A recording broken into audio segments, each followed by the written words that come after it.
Glória a Deus, que bênção que você está aqui. Antes de você se assentar, eu quero convidar você para abrir a sua Bíblia no Salmo 121. E atenção aos pais, por favor. Agora as nossas crianças vão sair junto com a tia Rafaela. Vai ser aqui no Salão Violeta, tia Rafaela?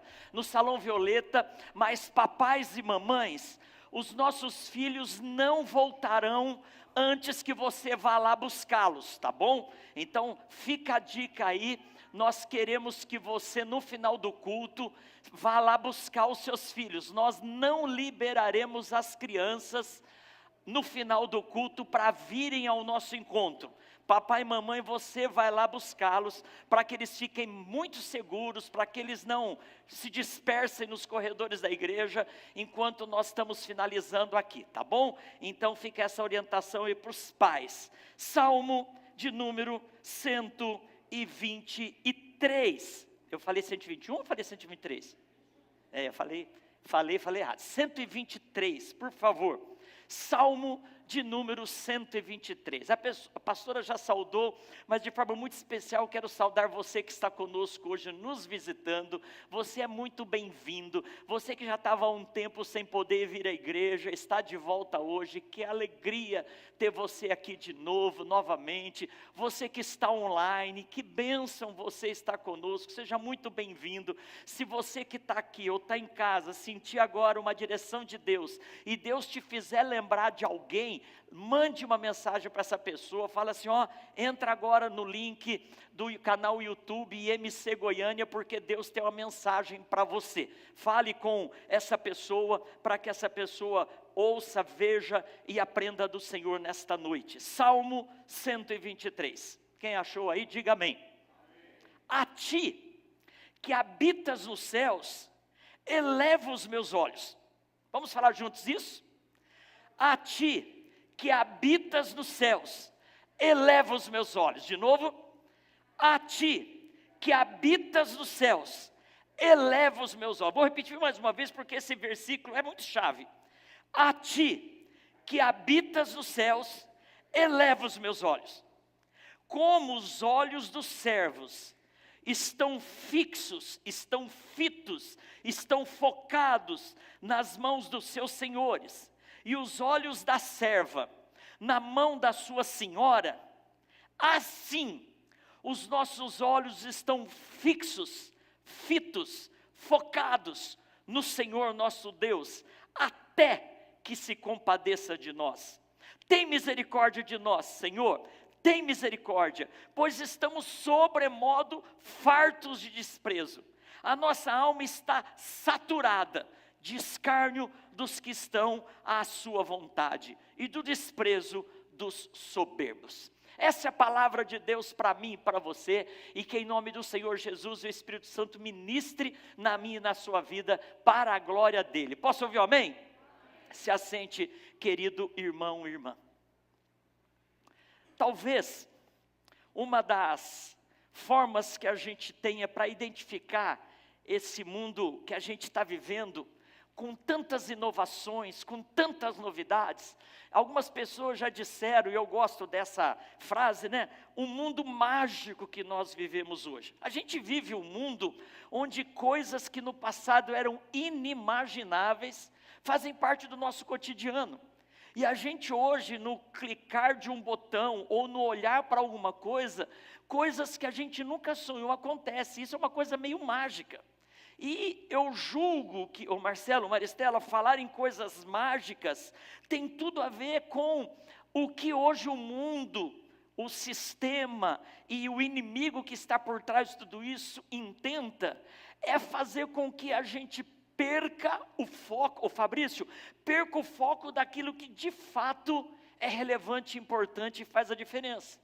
Nós estamos no Rota 66, somando com pessoas de outras igrejas, deve chegar aí a quase 500 pessoas envolvidas com a leitura diária, sistemática da Bíblia durante todo o ano todo. Estamos terminando essa semana o livro de Salmos. Se você quiser entrar ainda dá tempo, o Vitor Hugo vai colocar o WhatsApp da igreja aí, por favor, Vitor Hugo. Tem também o QR Code, você pode pedir que a gente inclui você no nosso Rota 66. E as crianças também estão no Rota 66, e o Rota 66 das crianças tem uma figurinha, tem livro aí, tem álbum, mas essa semana o sobrinho da Carol, que é o Pedro Augusto, quantos anos o Pedro Augusto tem, Carol? 6 anos, ele está fazendo o Rota 66 Kids para poder ir acompanhando por causa das figurinhas e do álbum. Mas ele mandou 3 áudios para mim, para o grupo hoje, essa semana, e eu vou responder para ele. Ele está lendo Êxodo, porque o Rota 66 Kids, a proposta é diferente dos adultos. E no livro de Êxodo, tem lá falando, ele pergunta, pastor, por que os magos lá do Egito fizeram as mesmas mágicas ou milagres que Moisés fez? Obrigado, Vitor Hugo. Então, se você quiser entrar no Rota 66, está aí o número para você poder acessar. Mas daí, queridos, ele perguntou assim, por que, pastor, que Moisés fazia a cobra virar vara, a vara virar cobra, e os mágicos do Egito, Valesca, fizeram a mesma coisa? Aí ele perguntou, por que Moisés transformou a água em sangue, ou Lemuel, ou Tã, e os mágicos fizeram a mesma coisa? Porque, querido, a magia tenta distrair a gente daquilo que é o foco. O que os magos do Egito começaram a fazer? Eles começaram a tirar o foco do faraó, tirar o foco dos judeus, daquilo que Deus estava fazendo. E alguém pode fazer assim, mas como que eles fizeram isso? Mágica, milagre é milagre, mágica é fake news, mágica é um disfarce, mágica é quando os truques são feitos para enganar. E aí, se você quer saber mais detalhes dessa resposta, entra no Rota 66, que eu vou responder. Mas só quero trazer isso, queridos, que desde o tempo lá da libertação dos judeus no meio dos egípcios, existia a mágica para roubar o nosso foco. Eu nunca fiz mágica, nunca fui mágico. Alguém já foi aqui? O Anderson parece que na adolescência fez, né? A Graça levou o Anderson. Não, a Pedro, eu acho que a Pedro já foi uma mágica de sucesso. Mas, queridos, o que a turma fala do mágico é que ele chama a sua atenção para uma das mãos, e ele começa a fazer assim, e você fica olhando para aquela mão, e de repente com essa mão ele traz a pomba. E aí você fala, nossa, eu fiz uma mágica. Não, ele te distraiu, fazendo você focar em uma coisa que não era importante, e aí quando você olhou para cá, aqui ele tirou da cartola, tirou da manga. O truque do mágico é quando ele tira o seu foco daquilo que ele não quer que você olhe, para ali ele te enganar. Queridos, o mundo hoje é mágico, e hoje o que as pessoas mais correm o risco é de perder o foco. Sabe à noite, quando você está indo dormir, e você vai dar uma última roladinha lá, para puxar para cima, arrastar para cima no seu feed, nos seus stories, sabe? E quando você vê, perdeu meia hora de sono. Sabe aquela última, Marcina, aquela última olhadinha que te distrai. Agora, talvez você esteja aí com o celular aberto, olhando a Bíblia, talvez você esteja aí fazendo as anotações. A Diva é do meu tempo, ela escreve no papel, né, Diva? Talvez você esteja fazendo as anotações, de repente chega uma mensagem do Ministério de Louvor, fazendo uma brincadeirinha de alguma coisa que aconteceu. E aí, Berredo, você vai e responde. E aí, você vai e responde outra coisa. Luzia, quando você se deu conta, você não está mais aqui. Tem um homem aqui falando blá, blá, blá, mas você não está mais aqui, porque você perdeu o foco. Essa é a estratégia do mundo atual, tirar o foco da gente. E aí, a medicina e a ciência moderna têm desenvolvido uma capacidade de diagnóstico muito maior e melhor do que no passado. Nós temos aqui cientistas na nossa igreja que têm se debruçado nas universidades para poder desenvolver a ciência, mas aí com os diagnósticos de alguns transtornos, isso fica ainda mais complicado. Por exemplo, o mundo moderno, a terapia, a psicologia, a psiquiatria, desenvolveram o diagnóstico de uma doença que é real, que chama TDAH. Transtorno de déficit de atenção, perda de foco. Transtorno de déficit de atenção, e alguns, além de perder o foco, são hiperativos. Então, TDAH. Tá certo, Giovana? Vou falar pouco para não falar besteira. A Giovana falou joia. Transtorno de déficit de atenção e hiperatividade. Então, se desde o tempo do faraó no Egito, o mágico desse mundo tentava tirar o nosso foco da mão de Deus, da ação e do milagre de Deus, até hoje. E hoje existe uma patologia, que a ciência está aí dando remédios e fazendo terapia para melhorar, mas que infelizmente esse diagnóstico, que às vezes a gente não tem, serve de muleta para nós. Ô irmão, você está precisando focar mais na Bíblia. Ah, pastor, não consigo, eu tenho TDAH. Ô irmão, você precisa focar mais nos estudos, para você poder passar no vestibular e tirar uma bota do Enem. Pai, mãe, não dá, eu tenho TDAH. E às vezes a gente se acomoda em alguns diagnósticos que nem sempre são reais, e se são também não pode gerar comodidade da nossa parte. Queridos, olhando para isso, se eu fosse dar um nome para a palavra de hoje, eu ia falar, não perca o seu foco. Que foco? Onde deve estar o nosso foco? Nós temos na nossa família uma criança recém-chegada. Hoje que dia que é? Amanhã a Manuela vai fazer 5 meses. 5 meses. 5 meses com mais 9, dá 1 ano e um pouquinho que a nossa família tem um foco. Manuela. Ela nem chegou, Marcione, já está mandando e desmandando. Hoje a Giovana e o Rafael quiseram tirar férias das férias, e eles foram almoçar em casa e deixaram a Manuela lá à tarde, e nós trouxemos ela de novo para a igreja, e elas encontraram aqui. Queridos, a casa para. Lembra daquele animalzinho que a gente tinha em casa que chamava Bento? O Bento hoje ele está pedindo para ser doado. Ele está querendo ir para um canil para ser adotado, porque o Bento olha para nós com aquela cara que fala, e eu? Né? Queridos, o nosso foco hoje é a Manu. E qual o problema? Tem alguns. Se um dia a Manu precisar de uma intervenção divina, o nosso foco vai estar nela e não no Deus que age.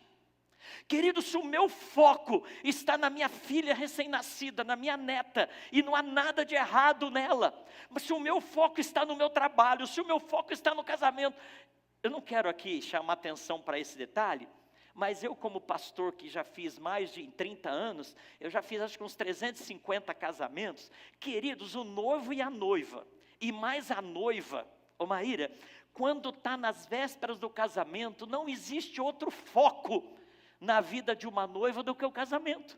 Está tão focada no casamento, fez tudo em torno do casamento, faz tudo, gira em torno daquilo. Algum problema? Sim, um sério problema. Porque se o meu foco está no casamento, e o casamento tiver uma dificuldade, eu não tenho alguém a quem recorrer, porque os meus olhos estão fixos nisso. Onde você tem colocado os seus olhos? Onde você tem fixado os seus olhos? Essa semana, para servir de reflexão aí. Hoje é o primeiro dia da semana. Qual é o seu foco para essa semana? Pense aí. No que você está focado nessa semana? Qual área da sua vida que você vai colocar como prioridade, como algo fixo, que você não vai olhar para os lados, que você não vai deixar a sua visão periférica tomar conta? Pensa aí. Não perca o seu foco. E o meu e o seu foco precisam estar em Jesus. Eu vou falar isso, você fala amém. E o meu e o seu foco precisam estar em Jesus. Não pode, porque se o meu foco estiver na minha esposa, e ela não sendo Deus, um dia ela pode precisar, eu não vou ter a quem recorrer, porque eu estou olhando para ela. O meu e o seu foco precisa estar em Jesus. Olha o que o salmo que nós lemos, o Salmo 123, fala no verso número 1. A ti, que habitas nos céus, elevo os meus olhos. Deus, é no Senhor que eu coloco o meu olho. É no Senhor que o meu foco está. E aí é interessante que o salmista, ele faz uma comparação, ele faz uma metáfora, uma analogia, pastora, com algo do cotidiano. Aquele tempo você sabe que existia escravidão.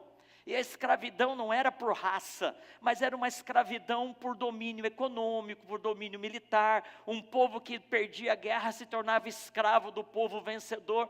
E aí o salmista fala, eles estavam acostumados a serem escravos. O povo judeu tinha perdido muitas guerras, ganhado outras, mas eles estavam acostumados, sabiam bem disso. Eles falam, assim como os olhos do escravo, do servo, estão nas mãos do seu senhor, assim, e aí usa uma linguagem inclusiva, assim como os olhos da escrava, da serva, estão na mão da sua senhora, assim Deus, os nossos olhos estão fixos, e aí ele não fala nas mãos do Senhor, ele fala no Senhor. Olha, volta por favor, Gabriel, nas mãos da sua senhora, assim os nossos olhos estão fitos no Senhor, não nas mãos do Senhor. E é interessante perceber isso. Naquele tempo o escravo não ousava olhar, o Rômulo, o Ingrid, o escravo não ousava olhar nos olhos do Senhor. Ele não era autorizado a olhar o Senhor nos olhos dele. Então o que o escravo fazia? Ficava preparado para qualquer necessidade, e eu olhava para as mãos do seu senhor. Se acabasse a água, meu senhor, está aqui. Se o senhor precisasse de alguma coisa, está aqui. Então o servo, que ele não tirava os olhos das mãos do Senhor. Por quê? Porque ele estava ali para servir no lugar das mãos do Senhor. O Senhor, o dono, não precisava se esforçar com as suas mãos, porque o escravo estava lá para fazer isso. Então, o salmista, ele usa uma comparação que para todos foi muito clara.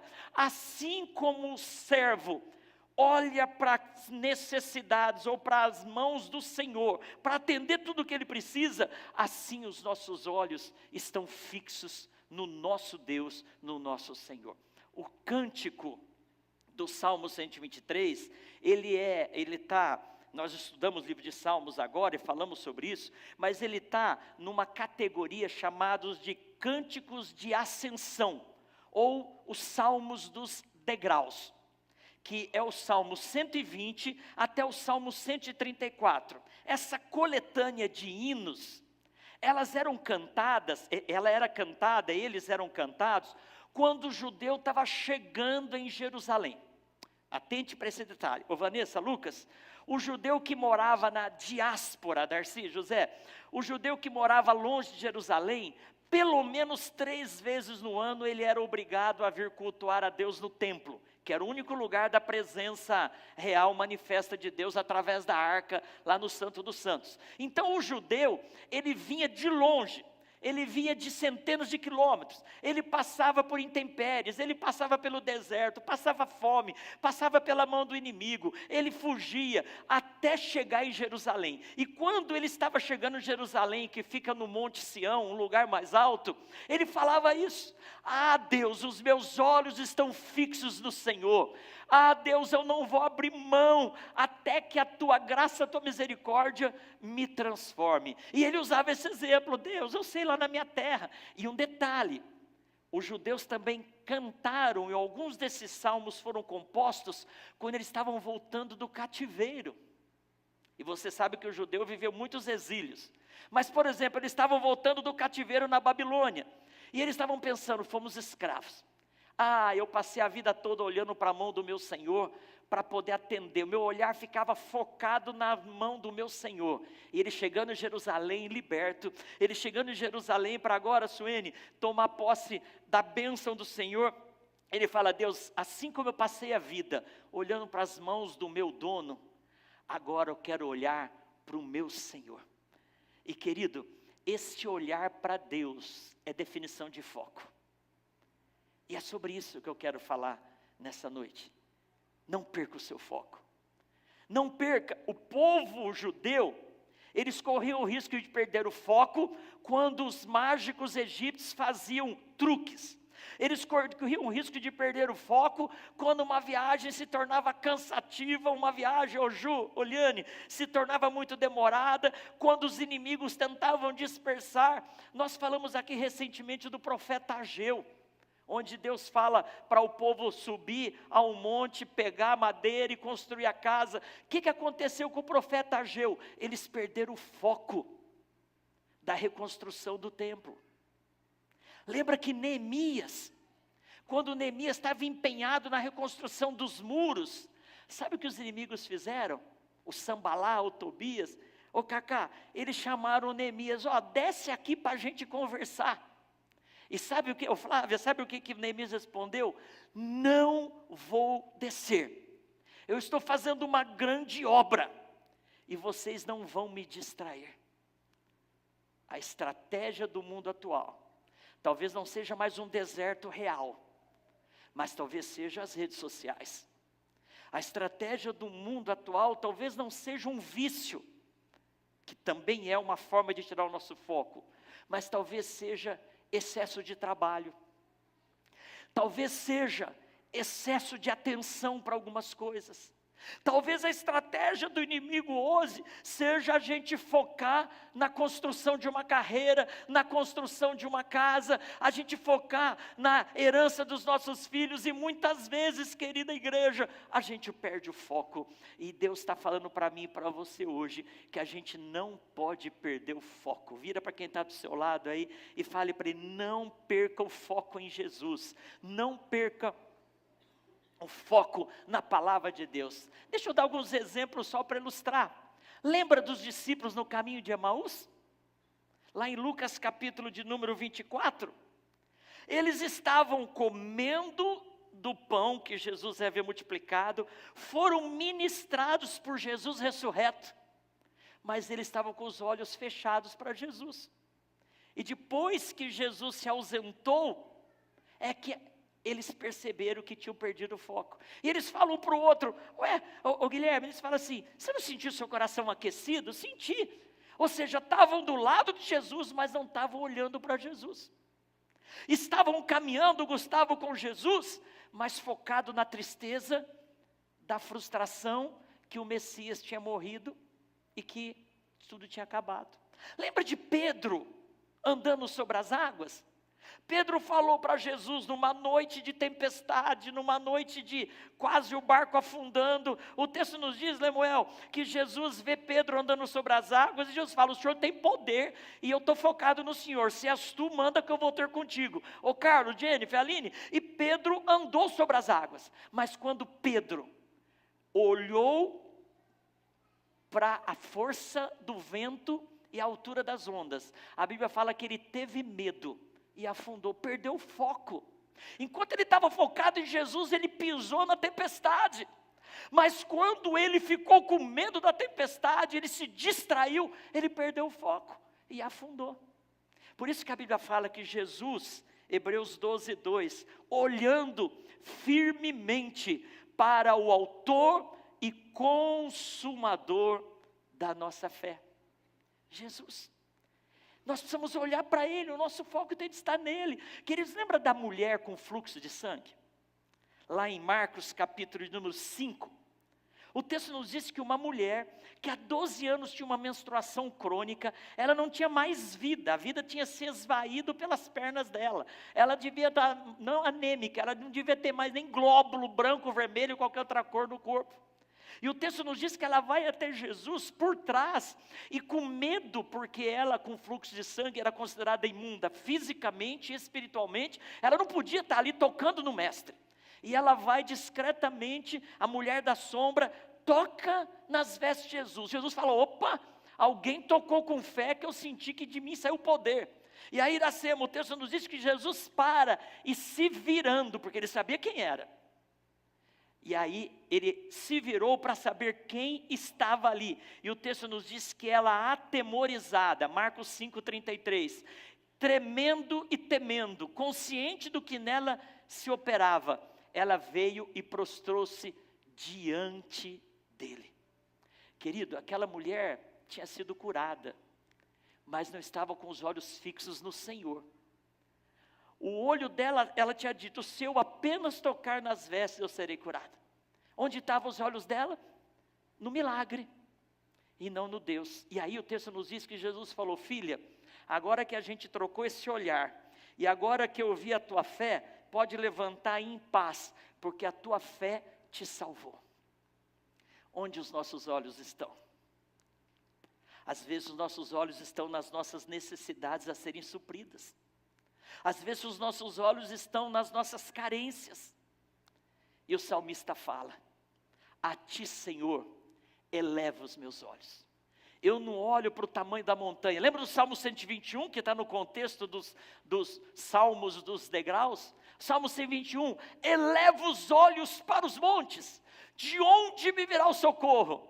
Porque nos montes estavam os inimigos incrustados, os inimigos escondidos. Nos montes estavam os inimigos de tocaia, para quando o povo estivesse indo para Jerusalém, eles fossem roubados. E os salmistas olhando de longe falavam: eleva os olhos para os montes, de onde vai me vir o socorro? O meu socorro vem do Senhor, que fez os céus e a terra. O meu socorro vem do Senhor, que é maior do que o milagre que Ele faz. O meu socorro vem do Senhor, que é maior do que as circunstâncias. O meu socorro vem do Senhor, que tem poder para transformar a minha e a sua vida. O meu socorro vem do Senhor, que é maior do que a minha tendência pecaminosa. O meu socorro vem do Senhor, que é melhor e maior do que a minha tendência de ficar preso nas redes sociais. O meu socorro vem do Senhor, que é maior do que o meu transtorno de déficit de atenção e hiperatividade. O meu socorro vem do Senhor, e Ele está aqui nessa noite em nome do Senhor Jesus, amém? Agora o Rafael, o Alexandre, a questão é essa: para onde nós estamos olhando?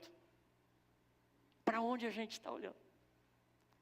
O Salmo fala, Salmo 123, a ti, Senhor, que habita nos céus, eleva os meus olhos. A ti, Senhor, é no Senhor que eu ponho a minha fé. Eu não ponho a minha fé no tamanho dos montes. Eu não me deixo levar pela quantidade de inimigos escondidos, e nem pelo meu cansaço. Eles ficavam, Eline, na expectativa de chegar em Jerusalém e cantar o Salmo 84. Lembra do Salmo 84? Quão amáveis são os teus tabernáculos, Senhor. Ah, Deus, como eu estava ansiando chegar aqui. O pardal encontrou casa, a andorinha encontrou ninho. Eu encontrei o teu altar. Bem-aventurado, Senhor, é o homem e a mulher que põe no Senhor a confiança, que põe no Senhor os olhos, mesmo passando pelo deserto, faz dele um manancial, porque os meus olhos estão fixos no Senhor. Quem está entendendo isso? Ah, pastor, mas Deus, ele precisa de autoafirmação? Ô Yasmin, aniversariante do dia, às vezes a gente fica achando que Deus tem problema de autoestima. Ô Tanira, às vezes fala: por que Deus precisa que a gente olhe tanto para Ele? Por que, querido, Deus não faz isso para Ele. Deus não está lá no céu: ai, como é bom esse povo lá da Central de Goiânia, me adorando, olhando para mim, ai, como isso me faz bem, ai, como eu me satisfaço. Não, isso é uma visão muito pequena de Deus. Um Deus que pensa assim não é Deus. Sabe por que Deus quer que você olhe para Ele e por Ele? E olhe na direção dEle? Porque quando nós olhamos para Ele, a gente não está olhando para outras coisas. Ele faz questão que a gente coloque o olho fixo nele, os olhos fixos nele, porque daí a gente não vai se distrair com outras coisas e com outras pessoas. Quando eu estou com um olhar fixo no Senhor, a minha visão periférica não me afeta. Salvo aqueles que têm problema, mas o nosso nervo óptico saudável não deixa a gente olhar para dois lugares simultaneamente. Então quando Deus fala: Ednei, coloca os seus olhos fixos em mim. Eu não estou olhando para a coisa errada. Eu não estou olhando para os perfis errados na internet. Eu não estou olhando para nada que vai me tirar, porque os meus olhos estão fixos no Senhor. O problema é que a gente distrai a nossa atenção olhando para a coisa errada. Então Deus não tem necessidade da humanidade olhando para Ele e falando: Deus, Deus. Não, Ele é Deus. Mas Ele sabe que quando a gente olha para Ele, é uma estratégia para a gente não olhar para as coisas erradas. Quando a gente olha para Ele, é uma estratégia para os nossos olhos não serem errantes. David Wilkerson, que foi aquele homem que há décadas atrás escreveu aquele livro, A Cruz e o Punhal, um grande pastor lá em Nova York, um homem de Deus, ele pregou um sermão, e se você procurar na internet você vai achar, ele fala do perigo dos olhos errantes. Ah, queridos, nossos olhos é por onde entra tudo. E se o meus olhos estiverem olhando para o lugar errado, eu vou perder o foco. Então, pastor, por que Deus tem necessidade que a gente olhe para Ele? Ele não tem. Mas Ele estabeleceu essa dica para a gente poder, Lisla, para a gente poder viver vida de santidade. Quando eu estou olhando para Ele, eu não estou olhando para a coisa errada. Quando eu estou olhando para Ele, eu não estou colocando pessoas no lugar de Deus. Quando eu estou olhando para Ele, eu não estou me distraindo. Quem está entendendo isso, diga amém. Então, a estratégia de olhar para Ele é para que eu viva a vida de santidade, para que os meus olhos sejam purificados, para que não aconteça aquilo que Jesus falou: se o teu olho te fizer pecar, é melhor arrancar o olho do que ir para o inferno olhando para o lugar errado. Agora, arrancar o olho não é literal, queridos. Arrancar o olho é tirar aquilo que te domina. Foca em Jesus, fixa nele. Sabe outra coisa que Deus estabeleceu como estratégia para a gente olhar para Ele? Porque olhando para Ele, a gente aprende sobre a forma como Ele age. Olha o que está escrito no Salmo de número 123. Tem misericórdia de nós, no verso 3. Tem misericórdia de nós, Senhor, tem misericórdia, pois estamos sobremodos fartos de desprezo. A nossa alma está saturada, ou seja, nós estamos vivendo um momento difícil. Se a gente olhar para o Senhor, nós vamos conhecer a palavra, a forma de Deus agir. Querido, querida, olha para mim aqui um pouquinho, deixa eu te falar algo. Jesus uma vez disse: errais por não conhecer as Escrituras. Ele falou isso para os saduceus. Vocês erram, Mateus 22, 29. Vocês erram por não conhecer as Escrituras. Lá em Oséias capítulo 4, verso 6, o meu povo está sendo destruído porque falta conhecimento. Pastor, por que eu tenho de fixar os meus olhos em Deus? Porque fixando os meus olhos de Deus, eu vou aprender como Ele age. Eu vou aprender através da palavra dEle. Eu louvo a Deus por esta igreja. Quem louva a Deus por essa igreja, diga: eu louvo. Vira para quem está do seu lado: eu louvo a Deus pela sua vida, porque você é igreja. Fale para ele: eu louvo a Deus pela sua vida. Solange, eu louvo a Deus pela sua vida, porque você é igreja e é minha esposa. Queridos, a nossa igreja está focada em Deus, na forma como Ele age por meio da palavra. Queridos, hoje de manhã a escola dominical dessa igreja estava abençoadora. Se você não tem podido participar da escola dominical, tente se organizar. É 1h, das 10h45 às 11h45. Classe de casais, hoje tem um testemunho poderoso, irmão Ronaldo. Os adultos, a classe muito boa, os jovens, os adolescentes, as crianças. Queridos, nós temos um espaço onde a gente aprende a olhar para Deus através da palavra. O Rota 66, que a gente todo dia tem um tempo a sós com Deus. TSD, tempo a sós com Deus. Sabe para quê? Para aprender sobre a palavra. Nós precisamos investir um tempo em oração, participar da célula. Que lugar maravilhoso que é o espaço da célula. Quanta coisa a gente aprende. Eu falei hoje de manhã que eu estou terminando a leitura de um livro que chama Igreja Simples. E o autor, ele desenvolve a ideia de que a igreja tem 3 focos, ou tem 3 áreas de ação. Ela tem a área onde a gente aprende a amar a Deus sobre todas as coisas, a gente aprende a amar o próximo como a nós mesmos, e a gente aprende a servir. E esse autor, ele fala que a gente aprende a amar a Deus no culto, a gente está aqui aprendendo a amar a Deus. A gente aprende a amar uns aos outros, Reinaldo, na célula, porque a gente vive em comunhão, a gente vive abençoando e apoiando um ao outro, e a gente aprende a servir o próximo no ministério. Você que está em casa e você que está vendo aqui, lá da galeria, vendo bem aqui, é porque tem um grupo de Ministério de Comunicação, hoje está a Suzy, está o Gabriel, está o Vitor Hugo lá em cima, servindo. Então a gente aprende a amar ao próximo na célula, e a gente aprende a servir no ministério.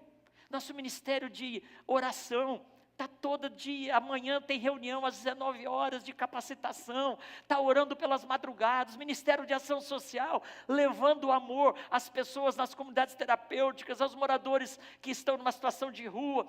Querido, amar ao próximo, a gente faz isso na célula, como intencionalidade, e servir é no ministério. Que bênção uma igreja que está com os olhos fixos no Senhor, e por isso sabe como Deus age. E a gente tem aprendido, e a gente tem sido livres das ciladas do diabo. Hoje em dia tem muita coisa sendo dita em nome de Deus, mas não foi Deus que disse. Isso não é novidade. Lá em Jeremias capítulo 5, verso 31, os profetas profetizam falsamente, e os sacerdotes dominam de mãos dadas com os profetas falsos, e é o que deseja o meu povo. Porém, que fareis quando essas coisas chegarem ao fim? Olha, o Inês, olha o que o profeta Jeremias está falando. Os profetas profetizam falsamente, os sacerdotes dão as mãos para eles e fazem mentira, e o povo se alegra com isso. Hoje tem muita gente que quer ir na igreja para ouvir coach, e nada contra coach. Coach tem seu espaço de ação, mas coach não tem nada a ver com pastor, com palavra. A maioria dos coaches usam a palavra. E querido, querida, como eu quero ir numa igreja que fala tudo o que eu quero ouvir. Como eu quero ouvir um sermão que fala que essa semana tudo vai acontecer de bom. É igual caixinha de promessa. Quem lembra, ou tem caixinha de promessa? Lembra? Todo dia, a gente tem uma irmã aqui da igreja, que agora ela está morando em Brasília, a gente ia na casa dela para almoçar, e ela sempre falava, não, antes de almoçar, lembra bem? Pegava lá a caixinha de promessa. Eu costumo dizer que lá é horóscopo de crente. Porque, gente, é caixinha de promessa. Não é caixinha de exortação.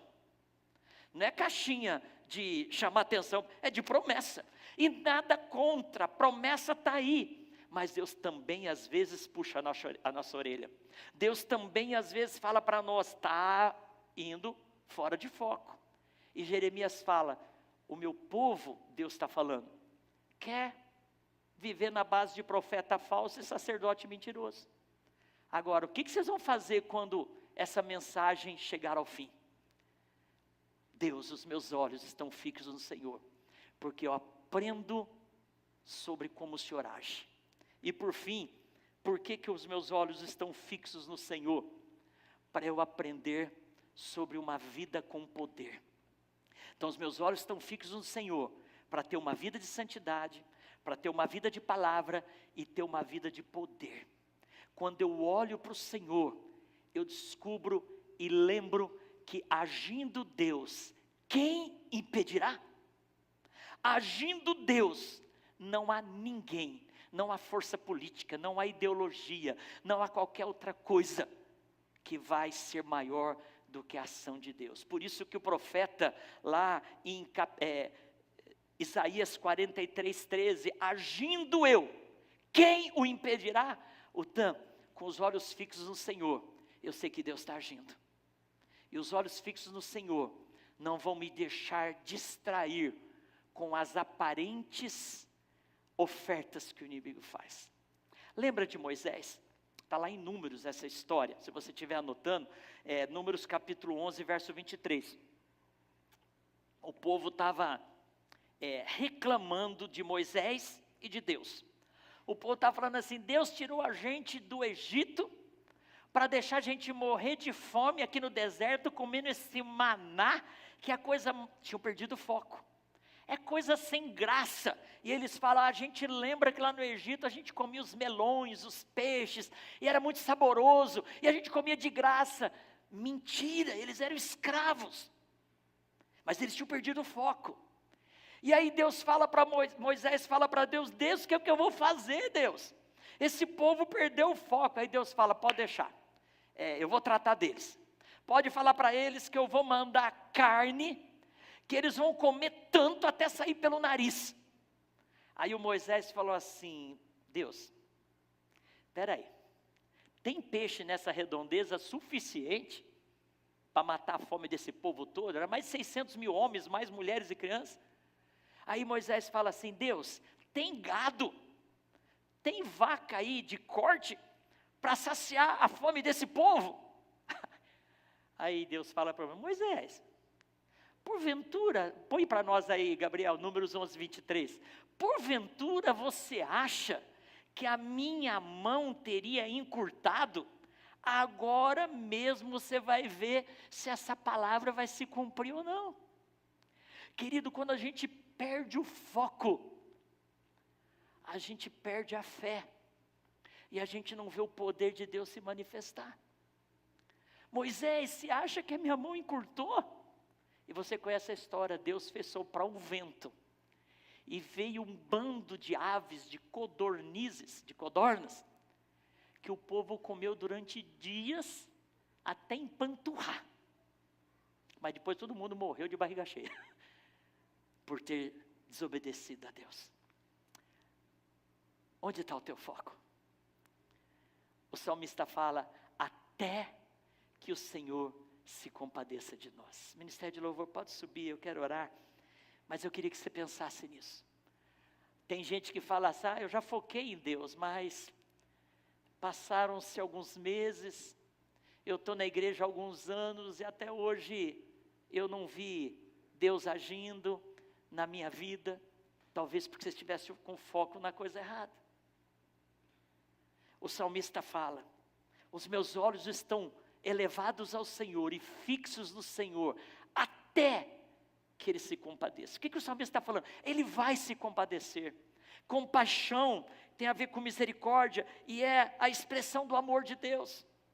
Então o que o salmista está falando? Os meus olhos estarão fixos no Senhor, porque eu sei que Ele me ama incondicionalmente, e o amor dEle vai transbordar na minha vida, e Ele vai agir, não segundo o meu tempo, mas segundo o propósito dEle. Então até que o Senhor se compadeça, não é até a semana que vem, não é até o ano que vem, não é até a coisa acontecer, não, até que o amor de Deus seja manifesto, e eu experimente de forma pessoal, até que o Senhor se compadeça, e Ele vai se compadecer, e Ele está se compadecendo. Se aparentemente as coisas não aconteceram, é porque Deus tem um propósito. Então, não perca o foco, não perca o foco, olhe para Jesus, feche os seus olhos.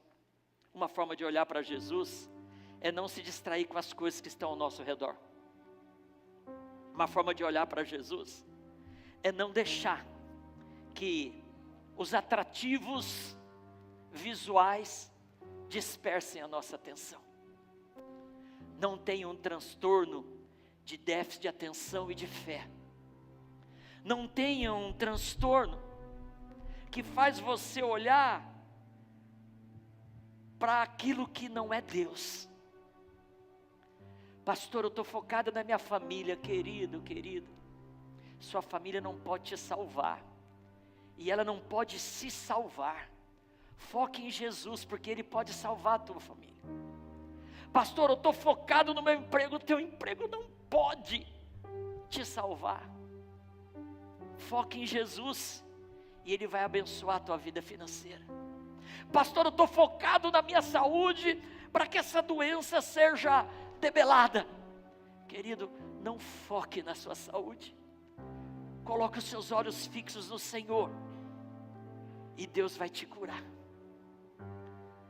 Até que o amor dEle seja manifesto, eu vou continuar olhando para Ele. E quando o amor dEle se manifestar, a graça dEle for experimentada, eu vou continuar olhando para Ele, porque os meus olhos estão fixos no Senhor. E olhando para Ele, eu não vou olhar para outras coisas. Olhando para Ele, eu vou aprender da forma como Ele age.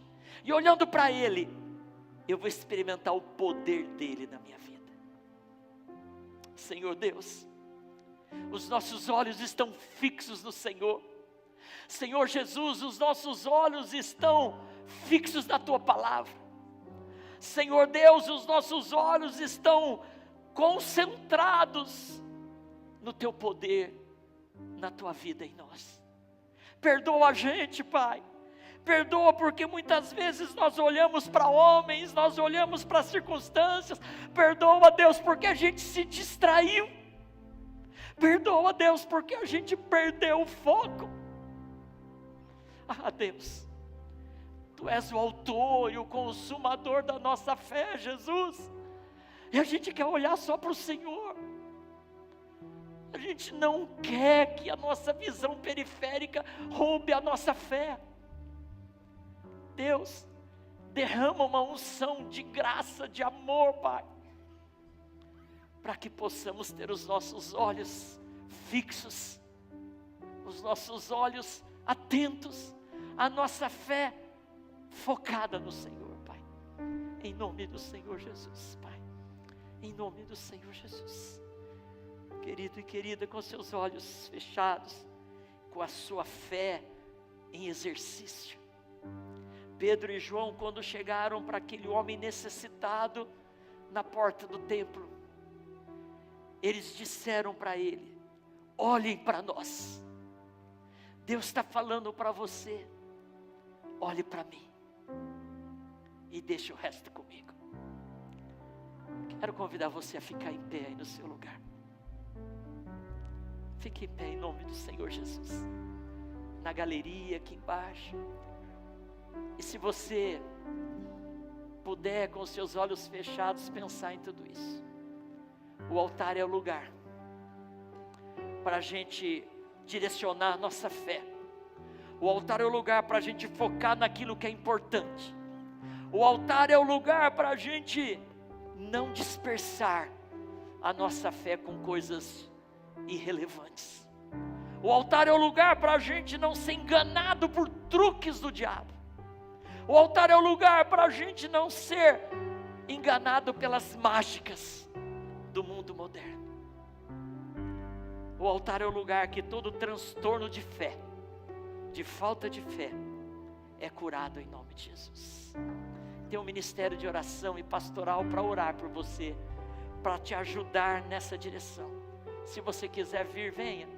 Nós vamos orar por você. Você que está online não pode estar presencialmente, mas nós estamos orando por você aí também. Não perca a sua atenção. E o altar é o lugar. O altar é o lugar. É no altar que a nossa fé entra no foco correto. Em nome do Senhor Jesus.